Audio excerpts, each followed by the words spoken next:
All right. Well, we have the Putin and Trump meeting. Now, what could this mean? Does it mean this is all over? Does it mean that now World War III is done? We don't have to worry about it anymore. They're good friends. Does it? Does it really are we really there? Are we really to the point where now it's like, yeah, World War III is done? You have these things and the way that they discuss and talk with each other, what are they going to accomplish, really? They're talking about another country. They isn't even at the meeting. It just goes to show the influence and power they have. And, like, President Volodymyr Zelensky was not invited to this, leading a concern a deal would be skewed in Russia's favor. Well, of course it's going to be in Russia's favor. Do you think Russia's going to accept the deal if Trump puts it down that's like makes them lose a bunch? No. U.S. military strength was on display, and that was on purpose. They for sure wanted to show off, their side of the argument. I don't know. Does this make the world safer? Does it make the world a better place? Who knows? Who knows anymore? I've I've like given oops. I've given so far up on World War III. It's just like they the media can cry all they want about it and it never happens. It's like, and now you have this happening. Live updates, ABC News. Putin and Trump, Lavrov. Look at them, all of them, the way that they are to each other. That's very interesting, isn't it? It's like the good old buddies. And isn't that the way, like the business world? Like if you go to the business world, the way that people are in the business world are just like, even when people hate each other, they're all good friends, they're all shaking hands, but deep down they're all in competition with each other. Deep down they all just want to win, and that's like, isn't that Trump Putin summit? They're making it like a news event, and like the major theme of all this is like nuclear war. It's like these are the two people that hold that card. You know, these are the two people that hold the cards of nuclear annihilation. So you really gotta wonder what's gonna come of this, because probably absolutely zero will come of this. It's still gonna be the same war. It's still gonna be the same Ukraine. It's gonna be chaos, war, and destruction everywhere in Ukraine, and U.S. is just, please stop the war so I can get my Nobel Peace Prize. Look at all these people standing back there. And that's what's truly at stake. Is truly what's at stake is nuclear war, because these two people start fighting, that could be bad for humanity. A spokesperson of the Russian foreign minister boasted about the red carpet rollout for Vladimir Putin. The Western media is a state that can be described as insanity bordering on complete madness for 3 years. They have been reporting on Russia's isolation, but today they witnessed a red carpet that greeted Russian president in the United States. Yeah, isn't that crazy? Imagine a Biden. Imagine Biden doing this. Like, wouldn't it? Doesn't lend credence to the fact that there's something, and this is just gonna set the left off, like, oh my God, he's inside talk, he's on Putin's side and blah blah blah. It is, the Western media is insanity. It really shows you how insane we are when you watch this, is because it's like it just feels like it's like something's off. Something is majorly off about all this.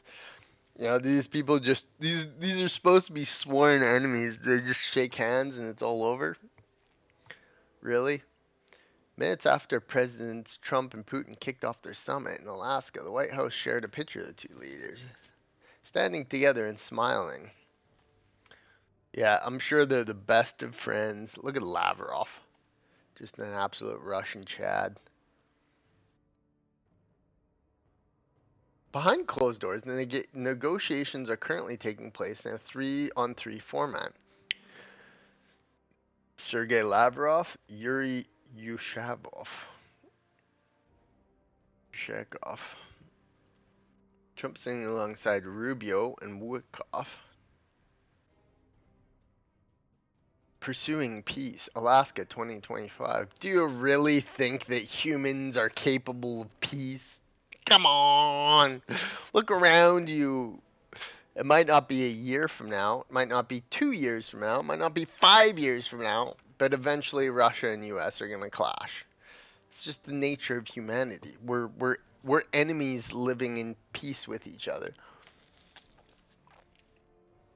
That's just the way humans are. They're always enemies. What Trump and Putin won of the Alaska MSNBC. Look at that. If anything could describe a picture, that's that. Zelensky upset, besides Trump, who doesn't give a fuck, and Putin smiling because he can control everything. You know, it's so easy to control this. It's very easy that they're all controlled.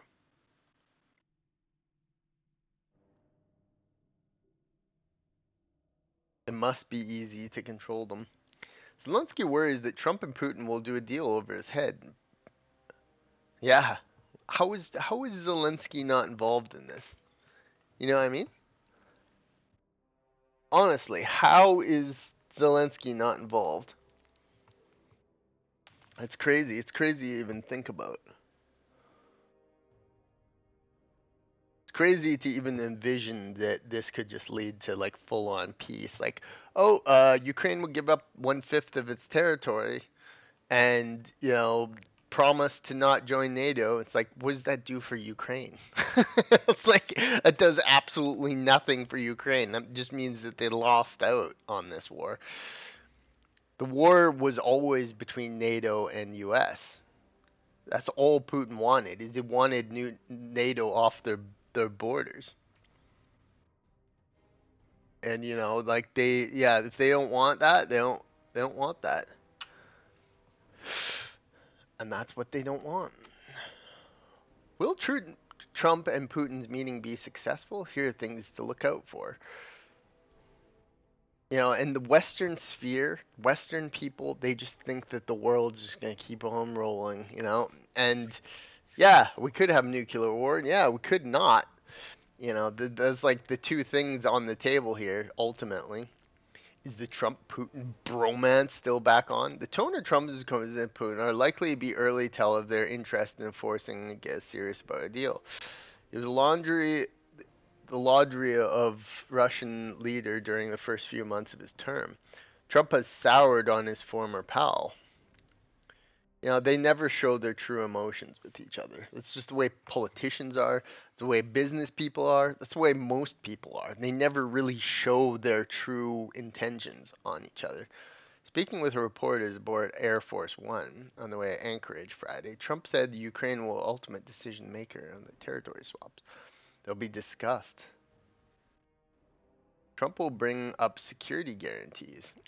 So that's the biggest one, is that like, okay, war's over, everyone, be good. Like, how are like the groups of people on the front line gonna just be like, okay, I guess the war's over, guys, go home? It's like, that's not gonna happen. Especially when a lot of these Ukrainian and Russian people, Russia is the aggressor, so obviously it's a little different on their side. But for Ukrainians, it's like their families and homes have been bombed for the last 3 years. They're gonna accept just like, oh, Trump made a deal, like no more war. Like Russia gets a bunch of your territory, and like, yeah, you don't get NATO or security guarantees on your territory. So yeah, that's the deal. It's like, what?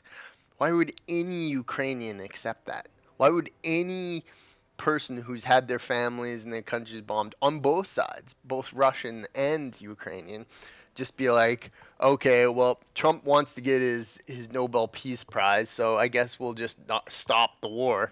We got to do it for Trump, guys. So, yep, lay down your weapons. Yeah, it's over.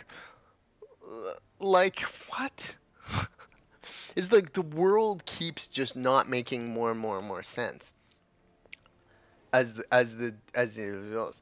Is a land swap on the table? It's clear that Putin wants Ukrainian land as part of the deal to end the war. Both Trump and Witkoff are open to this possibility. Peace will require land swapping. Zelensky, however, flatly rejected the idea that Kiev will be a part of territory negotiations. So yeah, I mean, you'd be stupid to think of it like they conquered territory. You can just let them conquer territory in the modern world. Like it'd be like if a state in the U.S. was taken over by like Canada, and they'd be like, okay, well we'll just give it to them. They took it over, like let's just end it.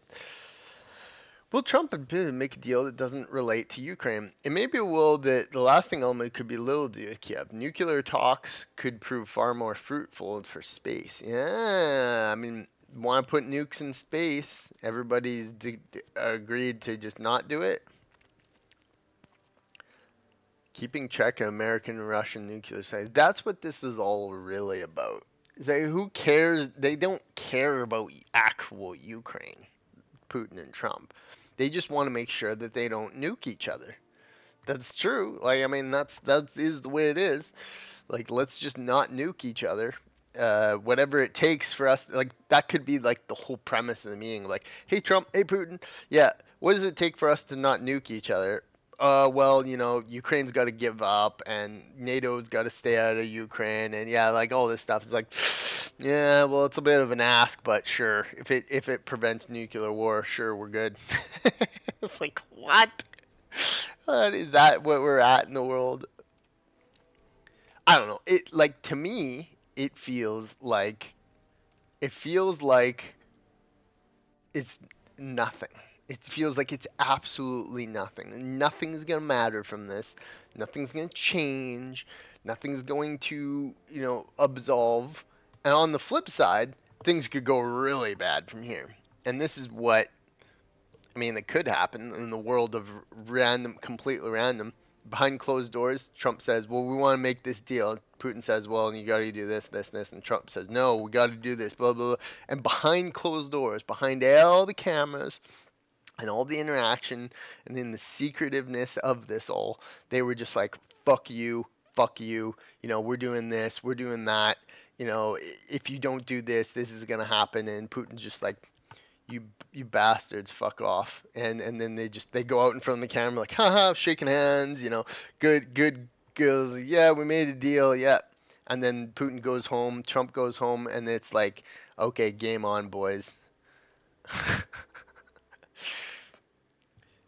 often when two people meet Often when two people meet, the true intentions are not shown in public.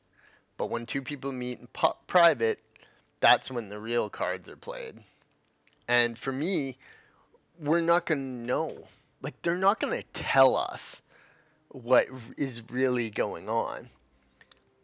Like, they're not going to be like if war with Russia and U.S. was about to happen, they're not going to go on the news and be like, well, the talks didn't go well. Russia hates U.S. and U.S. hates Russia, and they didn't get along with the two dignitaries. They're not going to tell us that. It's like that's not on the playing field. So whatever comes of this, we probably won't even know. We're not a part of the global geopolitical back and forth. We just see the end results. It's just like what happened with Ukraine in the first place. It's just like we don't see what goes on behind closed doors, and they're not going to show us what goes on behind closed doors. We don't know what part Europe plays in this all. We don't know what part Ukraine plays in this all. We don't know what Ukraine's going to agree to. We don't know if Trump is allowing Ukraine to agree to anything. We don't know if Zelensky's going to agree to any of this. It's all bluster. It's all political theater. There are plenty of people in the U.S.